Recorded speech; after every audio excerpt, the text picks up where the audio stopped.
আজকে বাগবাজারে মায়ের বাড়িতে মায়ের শুভ পদার্পণ তিথি, অর্থাৎ আজকের এই তিথিতেই মা শারদা প্রথম পা রেখেছিলেন এই বাগবাজারের বাড়িতে। এ এক যুগান্তকারী ঘটনা। আমরা জানি যে ঠাকুর যখন তার পবিত্র দেহ ত্যাগ করেছিলেন, তারপর মায়ের কলকাতায় থাকার কোনো স্থায়ী বাসস্থান ছিল না। মা যখনই কলকাতায় এসেছেন তখনই কোনো ভক্তের বাড়ি বা কোনো বাড়ি ভাড়া করে মাকে রাখা হয়েছে। কিন্তু যেহেতু মায়ের সাথে অনেক সেবিকা সঙ্গিনীরাও থাকতেন, তার জন্য সঠিক উপযুক্ত ভাড়া বাড়ি পাওয়া সঠিক সময়ে একটু কঠিন ছিল। এবং আমরা বারে বারে দেখতে পাই যে স্বামীজিও মাকে স্থায়ীভাবে কলকাতায় রাখার জন্য চিন্তিত ছিলেন। কিন্তু সেই সময় আরেকটি সমস্যাও দেখা দিল যে এই উদ্বোধন পত্রিকার নির্দিষ্ট কোনো কার্যালয়, কোনো অফিস, কোনো ঘর স্থায়ীভাবে ছিল না। তার ফলে বিভিন্ন দরকারি কাগজপত্র হারিয়ে যেতে লাগলো। তাই উদ্বোধনের জন্য একটি স্থায়ী নির্দিষ্ট ঘর বা বাড়ি দরকার, যেখান থেকে এই উদ্বোধনের কার্যকলাপ নিয়ন্ত্রণ করা যেতে পারে। তো এই দুটি প্রয়োজনেই এই বাগবাজারের বাড়ি তৈরি হয়। ঠাকুরের এক ভক্ত কেদার দাস, যাকে সবাই খড় কেদার বলে ডাকত, ওই বাগবাজারে খড়ের ব্যবসা ছিল কি না, তার জন্য।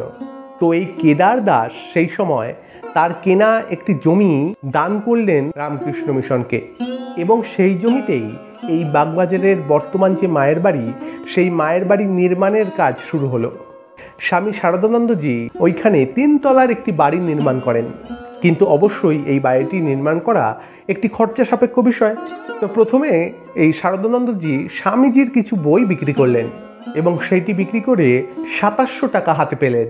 তো বাকি টাকা কোথায় পাওয়া যায়? তখন শারদানন্দজি অনেকের বারণ উপেক্ষা করে ধার নিলেন টাকা, এবং শোনা যায় এই পুরো বাড়িটি নির্মাণ করতে 11,000 টাকা প্রায় লেগেছিল সেই সময়। 1907 সালে এই বাড়ি নির্মাণের কাজ শুরু হয় এবং 1908 সালে ওই নভেম্বর মাসের দিকে এই বাড়ি নির্মাণের কাজ সম্পন্ন হয়, এবং 1909 সালে মাকে আনা হয় এই বাড়িতে প্রথমবার। স্বামী শারদানন্দজি নিজে গিয়ে নিয়ে এসেছিলেন মাকে। দিনটা ছিল 1909 সালের মে মাসের 23 তারিখ, কিন্তু তিথি অনুযায়ী আজকে। এবং জানা যায় যে স্বামী শারদানন্দজি এই যে ধার করেছিলেন যে বিপুল পরিমাণ টাকা এই বাড়িটি নির্মাণের জন্য, সেই টাকাটি তিনি পরবর্তীকালে শ্রী রামকৃষ্ণ লীলা প্রসঙ্গ যে বইটি রচনা করেছিলেন, সেখান থেকে প্রাপ্ত টাকা থেকে শোধ করেন।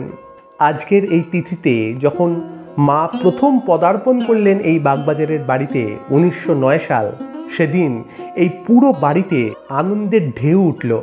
যেন এই প্রাচীন শহরে এক টুকরো স্বর্গের সন্ধান পাওয়া গেছে।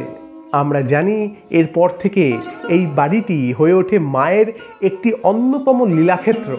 কত লীলার যে সাক্ষী এই বাড়িটি, তা শুধু মাই জানেন। মানব কল্যাণের একটি নতুন দিক যেন খুলে গেল সেদিন এই বাড়িটি থেকে। দীর্ঘ 11 বছর মা এই বাড়িতে ছিলেন, এবং শেষে এই বাড়িতেই মায়ের মহাসমাধি হয়। আজ সেই যুগান্তকারী ঐতিহাসিক ঘটনার সূচনার দিন, সেই পুণ্যতিথি। আজকের দিনে মায়ের রাতুল চরণে সশ্রদ্ধ ভক্তিপূর্ণ প্রণাম জানিয়ে আজকের এই আলোচনাটি এখানেই শেষ করছি। আবার দেখা হবে নতুন কোনো ভিডিওতে। ভালো থাকবেন, সুস্থ থাকবেন। ধন্যবাদ।